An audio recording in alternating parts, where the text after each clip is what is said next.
संगवारी संगवारी जय जोहर नमस्कार संगवारी हो। आज जावत हवन हमार राजिम के मांगे पुन्नी मेला। तो वहाँ के नज़ारा किसने हावे ओला हमन वीडियो के माध्यम से आप मला दिखाबो। तो बने रहो वीडियो में, चलते हैं राजिम मेला।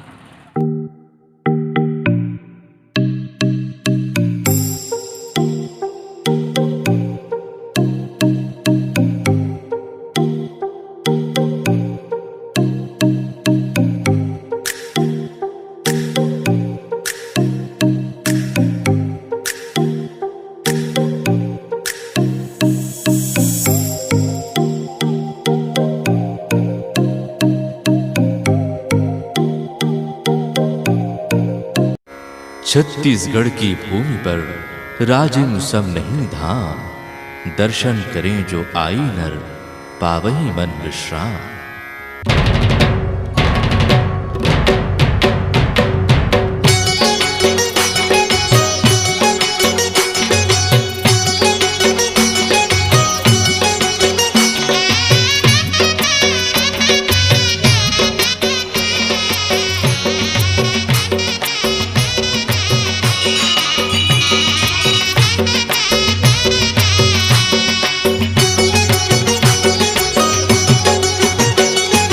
राजीव लोचन नाम है राजिम जिनका धाम है। राजीव लोचन नाम है राजिम जिनका धाम है।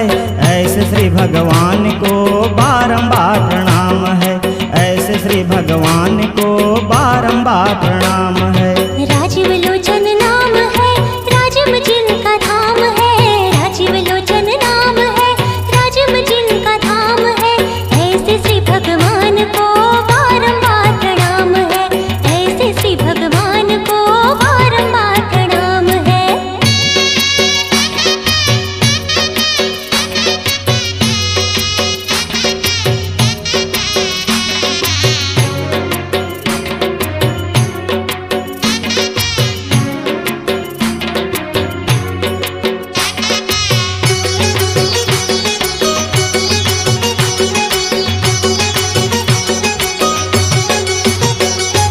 राजिम नगरी सुंदर पावन जीवन मोक्ष धाम। जीवन मोक्ष धाम। राजिम गोकुल राजिम मथुरा राजिम चारों धाम कहाए।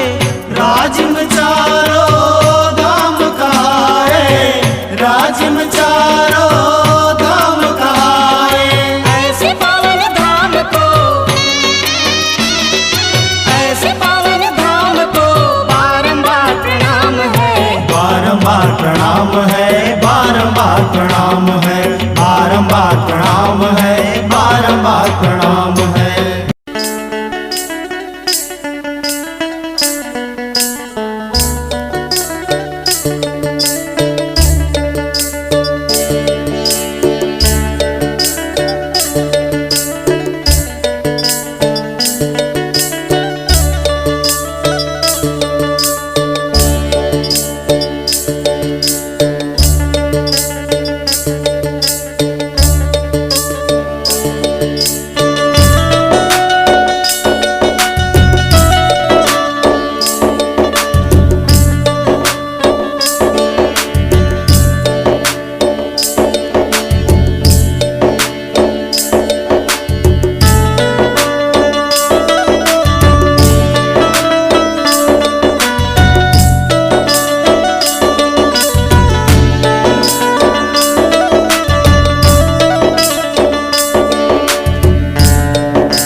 दूध सी चमकती महानदी पैरी सोढ़ू की धार है।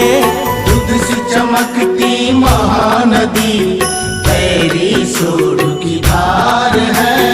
दूध सी चमकती महानदी लहर लहर ये धार है। दूध सी चमकती महानदी लहर लहर ये धार है। ऐसे राजिम नगरी, ऐसे राजिम नगरी को बारंबार प्रणाम है। बारंबार प्रणाम है। दूध सी चमकती महानदी पैरी सोढ़ू की धार है। दूध सी चमकती महानदी पैरी सोढ़ू की धार है।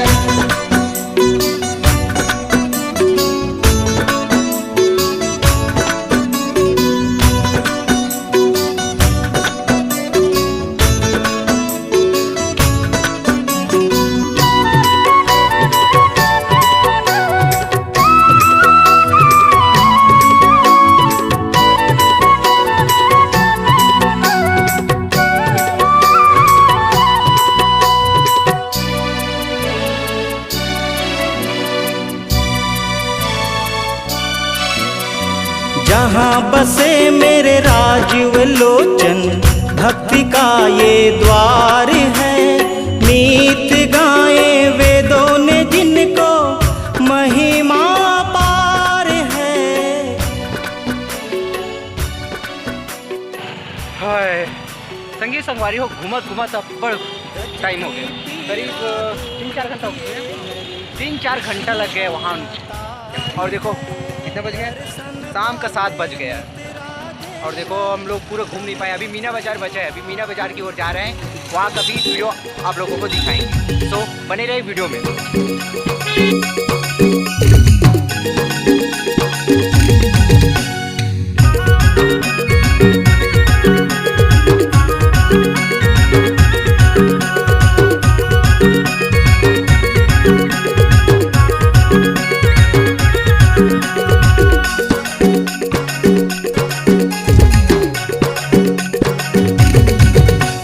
मीना के बाजार झूलवा झूला तोला मीना के बाजार। ये मीना के बाजार झूलवा झूला तोला मीना के बाजार। ये मीना के बाजार झूलवा झूला में मोला मीना के बाजार। ये मीना के बाजार ब्रेक डांस से झूला में मोला मीना के बाजार। मीना के बाजार वो मीना के बाजार, मीना के बाजार वो मीना के बाजार। ये मीना के बाजार